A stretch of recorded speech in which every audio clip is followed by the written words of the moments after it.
Welcome to Taking the High Road, a special show dedicated to the trucking industry, specifically at the confluence of recruiting, retention, and compliance. In the fourth year as the host of this show, I bring over 2 decades of industry experience, both on the carrier side as well as the vendor side. And each week I interview industry experts and thought leaders who bring their insight to the driver lifecycle as we discuss the industry's greatest challenges. I always appreciate your feedback, good or bad. Don't forget to leave a rating and a review. I'd also like to thank and highlight the show's valuable sponsors. Their dedication and commitment to the industry and to the show is greatly appreciated. If you're interested in being a sponsor of the show or joining me for an interview, please email Jeremy at takingthehigherroad.com. Now, this week, I'm honored to be joined by a great friend, a fellow entrepreneur, and someone I just have so much in common with, Justin Clarke, founder and CEO of F-Staff, an on-demand truck driver technology company and sponsor of this show. Thank you so much for joining me again, Justin. Hi, Jeremy. Good to be with you again. Well, in our first conversation, which was almost exactly 1 year ago, you shared about your journey into the industry and, which led you to basically reinvent CDL driver staffing with F-Staff. I'd love to touch on how the business continues to evolve, and especially in light of the ongoing freight recession. I'd love for you to share how, significant the concept of driver staffing is for both private and for-hire fleets. Perhaps you could share how F-Staff has really changed the game for your customers and drivers alike. And I know life moves quickly, so I'm anxious to hear what's transpired with you and the company over the course of the last year, and also what you expect to see in the next year or so. And then lastly, we'll answer a question from a listener during our deeper dive segment. Does that work for you? That's great. I love this segment. I wish we had 8 hours to talk. Seriously. I know. Well, this is why you're a repeat guest. I think it's important. There's always so much to talk about. And let's start just at the top, as I always do, with a book recommendation. An avid reader and learner, last year you referenced The Gap in the Gain by Dan Sullivan. I haven't read it yet, but it's on my Goodreads list. And then you also referenced The Four Agreements. Any new books or books that you could recommend to the audience? Yeah, so I'm always on the search for new books. I also reread books frequently too. And so knowing that I was coming on today talking about F-Staff on-demand trucking and how we've kind of moved into a marketplace technology, I wanted to recommend a couple of books for anybody who's interested in understanding the disruptive marketplace and how a lot of companies are starting to move this direction. So I've actually pulled it down so I can put it right in front, but the book's called Platform Revolution. Okay. This is a really, really good read for anyone who's trying to understand the concepts of marketplace technology and how the digitization and the mobilization has really started to change kind of the landscape for things. So really, really good book. And then something similar to this book, if anybody's looking to kind of more information on that, is another book called Matchmakers by David S. Evans. That's another book that's similar in nature, kind of going down those roads and understanding kind of how things are changing in the business landscape and if you're in an industry that might be ripe for this sort of revolution. So, well, I love that. I'm not familiar with Matchmaker, so I wrote that down. But I have Platform Revolution. I bought it. I just haven't read it yet. But that's the story of my life. I've got I buy all the books. They don't get in here unless we actually read them, right? You have to read them. But the first start, obviously, you got to pick the book up first, and then start, kind of getting after it. But I read for information all the time. That's really I'm not really a pleasure reader as much as I am a reader for knowledge and information that'll help me push the businesses forward. So really, most of my library is filled with information knowledge-based books that are especially about business disruption. I need to see your library. You and I need to compare because I think we both have that much in common. And it's not just information, but I would say inspiration too. That's for sure. So you and I have so much in common. We both have family roots in driver staffing. We each grew into sort of, leadership and ownership roles. We both embrace technology to redefine, growth and progress. Now, I took it down the path of building a SaaS company in driver reach, and you basically just reinvented CDL driver staffing with F-Staff and what you refer to as a platform staffing as a service, right? Or PSaaS. So for those who may have missed our conversation last year, can you share what F-Staff is and what your vision was for upending an entire industry? Yeah, we really wanted to abandon the traditional concepts that staffing has, which is like the branch model exists in every single city, and the branch supports the businesses around the city. Employees or workers have to come in and out of the branch to get their needs met or their services met. Really, as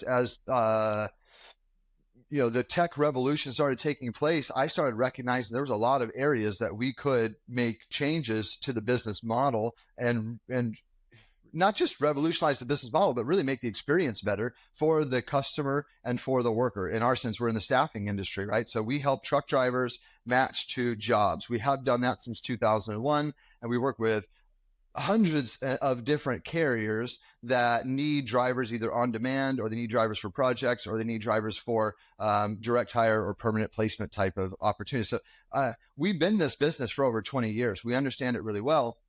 And I think that because I got in the industry at such a young age, I started getting a little creative with how I envision the future of the industry, not just our business, but the industry. And so in about, I think it might be 15 years ago now, that we started developing technologies that would help make things better, right? And when I say make things better, I just mean help workers find the work that they're looking for faster, and help employers that are looking for workers match to the right appropriate worker faster. So that was what we're always after, is just solving those problems. And I think that, I finally, crossed, I like probably hit a Rubicon crossing at a certain point, and realized that it wasn't just stages of development. It was a completely different business model, right? And so today, FStaff On Demand has converted from a traditional staffing company to a direct sourcing marketplace, where our employer partners, in our case,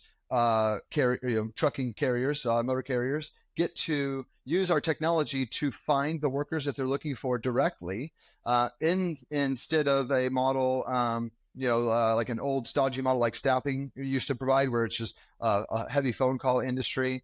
You have to make phone calls, receive phone calls, take phone calls all day long to get the needs met. We've replaced that with technology that allows for the end users to get their needs met exactly how they need them, and we become more of a conduit for their success, right? Instead of what I call staffing, I think staffing the old way was a big Berlin Wall, in between a really good employer that needs really good employees, and then the staffing firm Berlin Wall in the middle stopped the employers from finding the workers as fast as they should, stopped the workers from finding the great employers as fast as they should. And I think it was only because of the fear that staffing agencies have that they're going to lose their relationships in the process. And we found the opposite. We have found that people appreciate being given the opportunity to get their needs met as fast as they need to, without anything in their way. And because of that, we have seen, growth to our headcount. We've seen increased retention rates, and we continue to get really warm reviews from our clients and our workers in the process. So FStaff is a fun place to be. I've been after this, like I said, over 20 years, and I'm excited to see where the next 20 years really takes us. That's probably the energy that I have left to push this thing forward. But next 20 years is really going to be completing that full conversion and getting everybody on board for the future of staffing, which is direct sourcing and getting what you need when you need it. Well, you basically took a traditional driver staffing company, maybe call that staffing 1.0, right? Sure. And a very good one, I might add, and you transformed it into a major technology player in the space. And I know, like, the more technology evolves and the more industries adopt it, the better the experience for the end users. And in your case, that's both CDL drivers as well as your motor carrier customers. Do you have any examples, maybe one or two examples that you can share of some advancements that you've made, with FStaff that have led to better user experiences, either driver or carrier or both? Sure. So if staffing agency old model was 1.0, I would say that over the last several years, we've been in 2.0 module, which is the Uber concept, right? And that allows for our clients to push orders directly to the marketplace. And then our algorithm, pushes that job order to the appropriate workers, allowing for the best match to find its way to that workplace. 3.0 is a totally different version than 2.0. So where we're headed next is, I kind of usually present it this way because a lot of people are familiar with this business, but a business like Verbo online, that allows for somebody like you or me to travel, and instead of staying in a hotel, select the house that I'd like to rent to stay in. We are moving things forward to the 3.0 standard, which is direct sourcing. And so the 2.0 version that we have available for most of our carriers today, the one that most of our carriers are using, is what I call the Uber model. And that's what's currently, exciting for our carriers. The next stage forward is direct sourcing. So where clients will go to our marketplace, search and filter for the workers that they're looking for based on skill matches. It could be anything between the type of CDL all the way down to the industries that a truck driver has experience hauling in, down to the reviews that are there for the worker. And we're even including ways to have the driver put videos of themselves online so they can promote the skills that they have, furthering the matchmaking and making it an even better experience for everybody around. So I am all about finding the right worker for the right employer at the right time as fast as possible. And when I say as fast as possible, I mean like snap your fingers and you can get it. So the exciting thing that we've done now is a marketplace where the drivers are available to screen and filter and find directly. And that's the next stage forward for our customers, is being able to give them the direct access to hire the exact worker that they want to hire instead of a qualified worker that would meet their needs. We're going to give them the opportunity to hire the exact worker that they want. So, while trucking, I would say, is generally behind in terms of adopting technology, at least versus other, more like innovative and progressive industries, there is some disrupting technology, yours included, that's starting to make an appearance in trucking. And I know like AI and automated trucks, are what we hear about all the time, and are certainly becoming more prominent. How do you see those advancements impacting the industry and the role of the professional truck driver?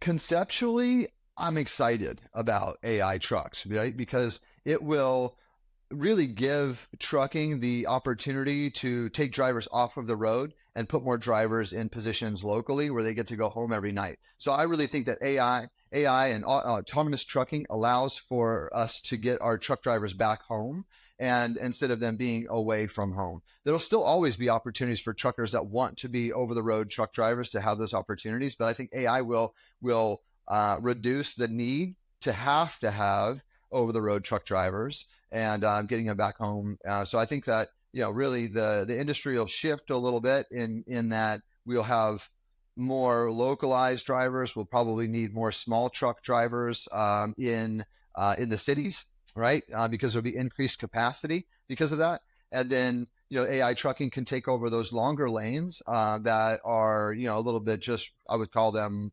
unskilled lanes, right? Because it's just a lot of dead miles, right? That really don't need to be managed to the degree that a local route would.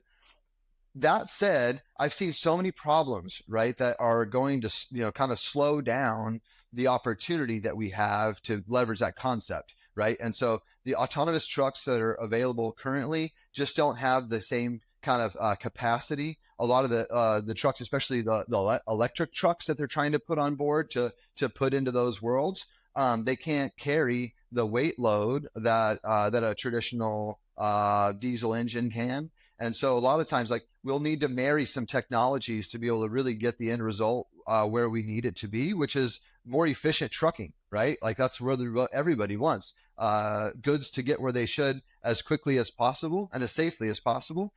So yeah, I think that conceptually it's great, Jeremy. I'm really excited for the future where we can have some form of autonomous trucking running alongside with traditional trucking, and kind of seeing how that takes shape. But I see too many challenges with how these companies are kind of coming at the entire business strategy and not really taking those things into consideration. And so the news isn't exactly what you hear, right? You may hear that, oh, these there's a partnership with one of the autonomous trucking companies and Budweiser or something like that, right? But oftentimes the loads that they're actually hauling aren't the heavy liquid Budweiser product. It's different loads that are lighter. And so to really use AI trucking in the sense of being able to move trucks and trailers in the way that we do today, we need the same trucking capacity out of those vehicles too. And the charging capacity that is required to keep those trucks continuing to move on the road is a challenge that I've heard from a lot of the partners that are trying to bring in the technologies themselves. So I think we're still a ways out before we actually see any gains with that industry. That said, it's exciting, right? And I think the concept's great. And I think that we should always be looking for innovation inside of our industry, and especially one that's so important like supply chain, is to the lives of every person inside of our country. Well, I think you and I both share that same sentiment about it. And I think at the end of the day, it's you embrace technology. You're excited about the prospect of how technology can improve the industry, can be more, bring more innovation, more progress. So yeah, I agree with you there. Let's shift gears and talk about the economy, because you and I have both been around long enough to remember the Great Recession. You remember those fun years. For the past couple of years now, we've been engulfed in this ongoing freight recession. How have you personally, as well as FStaff, navigated through this challenging period? Sure. So yeah, less loads going around makes it harder for the entire industry. You see rates that are being decreased faster than you've ever seen, and a lot of brokers and trucking companies and operators are doing things for prices that they would not have done a year, 2 years ago, right? There's no way. And so the times are harder now, right? Just because there's less freight to go around. But we're personally navigating it by entering into more markets ourselves, because we are still a valuable service to our clients, and we need to continue to increase the areas that we are able to operate in. But I do feel that pain from the industry, not as much in our slices that we support as much, because a lot of the industries that we are directly supporting aren't seeing as much of a slowdown in the general freight categories. But that is going to have a spill down effect on everyone. So when you start to see slowdown in general freight categories, especially looking at the ports and finding out how much do we actually have coming in, and then identify kind of where the economy is and how much the consumer is going to continue to you pay for the increased prices that they're experiencing. There's going to be an inflection point at some point, and I'm hoping that a lot of economists are right in saying that it's going to be a continued soft landing before we start seeing kind of that increase, because the Great Recession was not a soft landing. That was hard on everybody, and you had to fight harder than ever for every little bit of business that you got back then.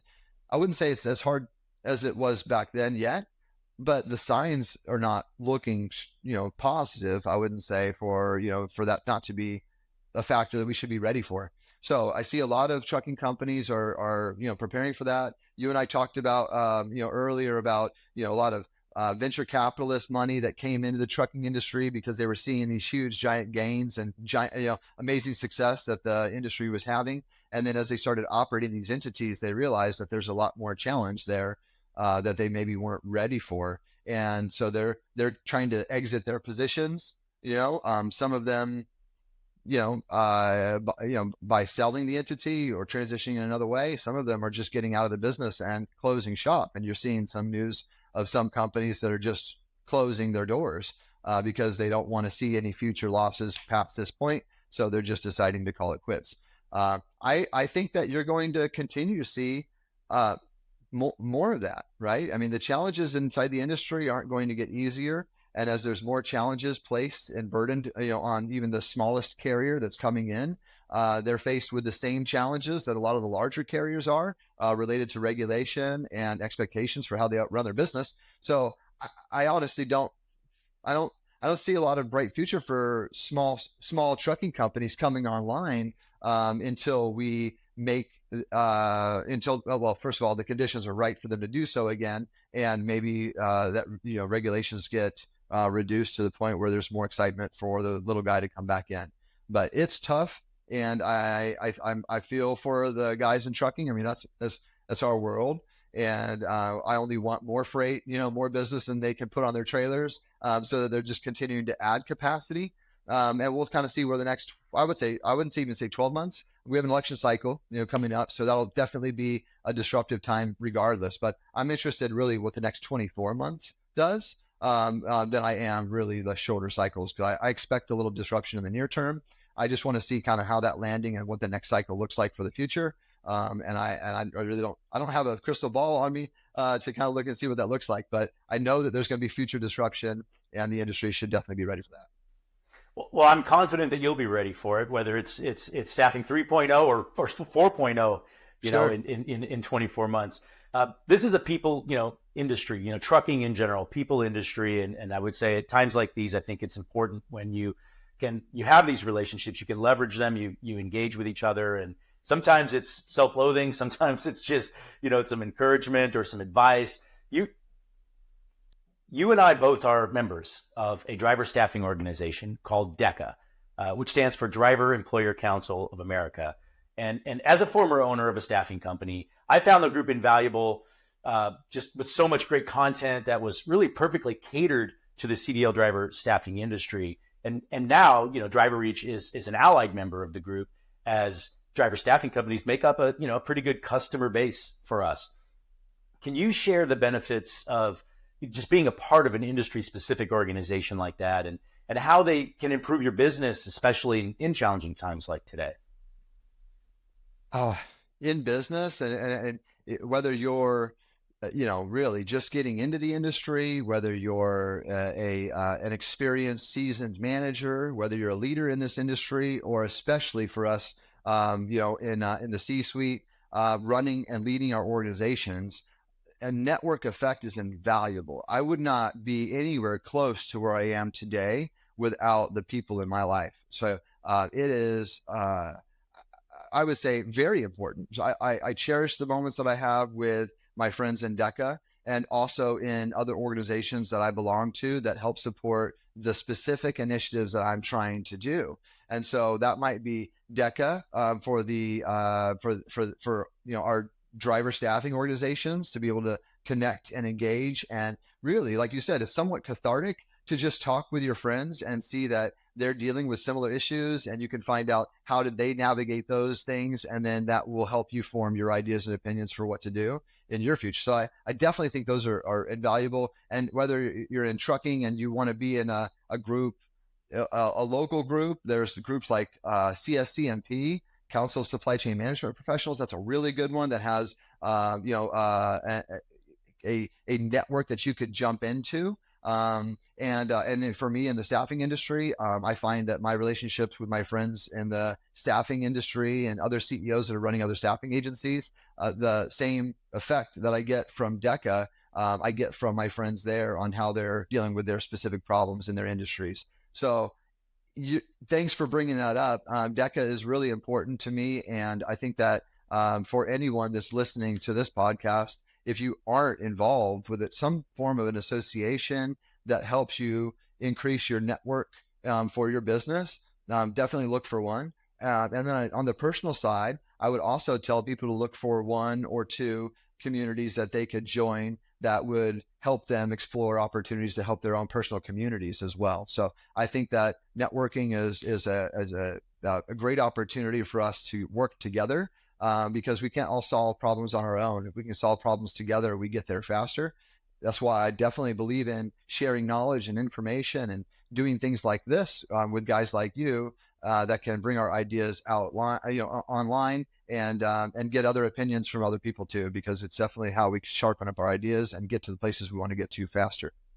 So you will be missing this year's conference, DECA's annual conference, because you're a Titan. Can you share what that means in Phoenix? What does it mean to be a Titan?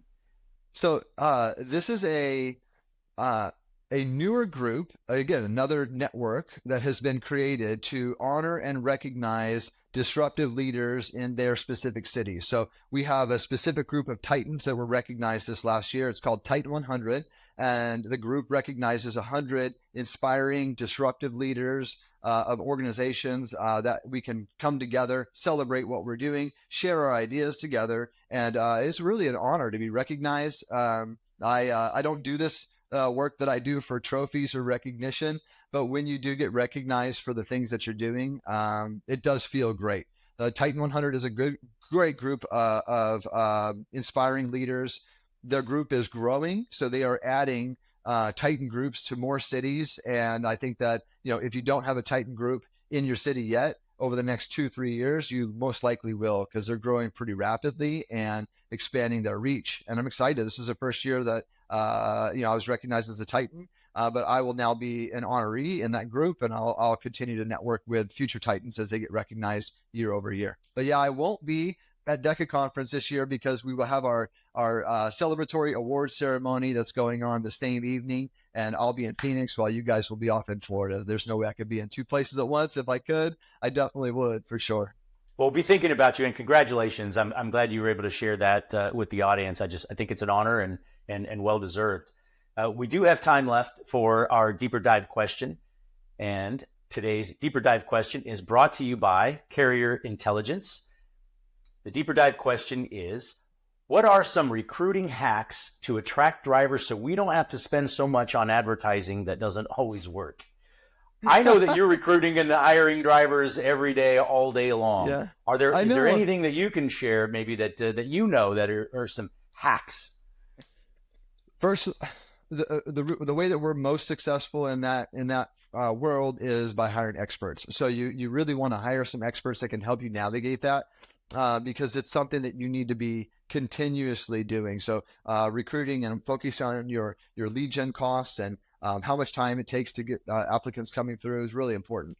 But you asked me for a tip or a hack, right? And so I will give you one. This is something that I think that most in the industry have not thought about when they're running their advertisement placements online. So if you're using Indeed or Facebook or any online job board to try to attract talent, most often, even in the staffing industry, we will use the location that the job is in, right? So let's just take my backyard for an example. If we have a job with one of our carrier partners that comes available in Phoenix, we can advertise that job on Indeed in Phoenix, but we recognize that we're going to be competing against a lot of jobs because Phoenix is the biggest city in this general area, right? But the Metroplex, the entire area of the Phoenix metro area, is made up of more cities than Phoenix.